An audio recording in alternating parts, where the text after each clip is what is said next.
केंद्रीय बजेट 2025-26 लवकरच सादर होणार असून लाडकी बहीण योजनेने चमत्कार घडवलाय। महाराष्ट्रात विधानसभा निवडणुकीत मुख्यमंत्री लाडकी बहीण योजनेनं महायुतीला मोठं यश मिळवून दिलंय। त्यामुळे आगामी बजेटमध्ये महिला सक्षमीकरणावर केंद्र सरकार भर देण्याची शक्यता आहे। महिलांना उद्योग व्यवसायातील नवीन योजनांचं येण्याची चिन्ह नाही, तर लाडकी बहीण योजनेसाठी भरीव तरतूद होण्याची शक्यता आहे। 2019 ते 2024 या दरम्यान महिला केंद्रित योजनांमुळे केंद्र सरकारला अभूतपूर्व यश मिळालंय।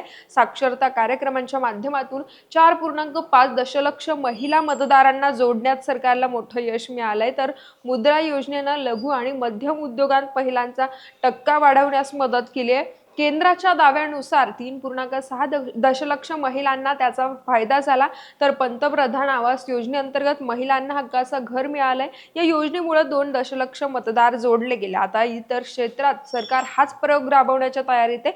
आरोग्य, स्वच्छतेसह कृषी उद्योगांमध्ये महिलांचा टक्का वाढवण्यावर भर देण्यात येते।